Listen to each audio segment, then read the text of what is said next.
Iba talaga pag alapag effect. Sa ikalawang salpukan para sa opening day ng PBA, hinalupan ng NLEX ang guest team ng Macau, agaw eksena ang coaching debut ni Coach Jimmy Alapag na diretsong NBA ang baong diskarte. Samantala, gigil na gigil naman sa bad trip si Damian Chonky, gusto na lang mamigay ng upak sa tindi ng laro ng NLEX. Agarang opensa ang ipinamalas ni Daquan Jones para sa unang basket ng NLEX sa unang quarter. Gayunpaman, mabilis itong tinapatan ng Macau ng 4-point shot na tinampukan pa ng unang puntos ng kanilang import na si Devondrick Perry. Hindi naman nagpahuli si Jones at muling binuhat ang Road Warriors sa pamamagitan ng isang makapigil hiningang monster dunk. Naging mababa ang palitan ng punto sa unang yugto. Bagamat sumagot ng 3 si Damian Chonky, huli na ng mapansin ng depensa si Robert Bolick na bumanat ng isang 4. Samantala, hindi na naging maganda ang re-entry sa PBA ni Kobe Lamb matapos mag-airball ang kanyang unang tira na agad namang tinirahan ni Kevin Alas sa labas. Sa pagtatapos ng opening frame, hawak ng NLEX ang abante 18-13. Grabe ang tensyon sa second quarter nang tila masapak ang import ng Macau na si Perry matapos tamaan sa play ni LJ Gonzalez. Bagamat bumagsak,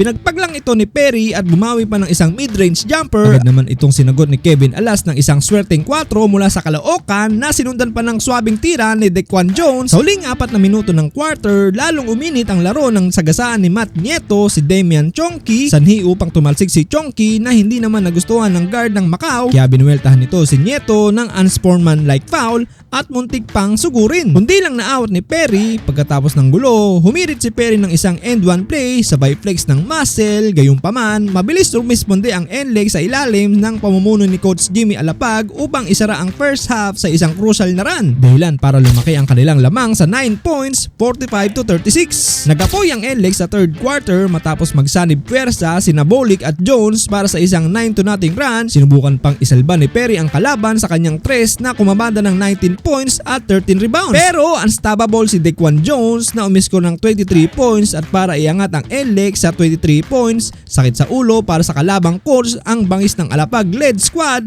Natapos ang third quarter, rumatrat ang NLEX sa 81-58. Walang preno ang Road Warriors sa fourth quarter. Tambak ng mahigit 30 puntos ang iniwan ng NLEX sa final quarter dahil sa jelly layup ni LJ Gonzalez at swabbing peg takeover ni Kevin Alas. Naging matamis ang unang panalo ni Coach Jimmy Alapag sa kanyang coaching debut.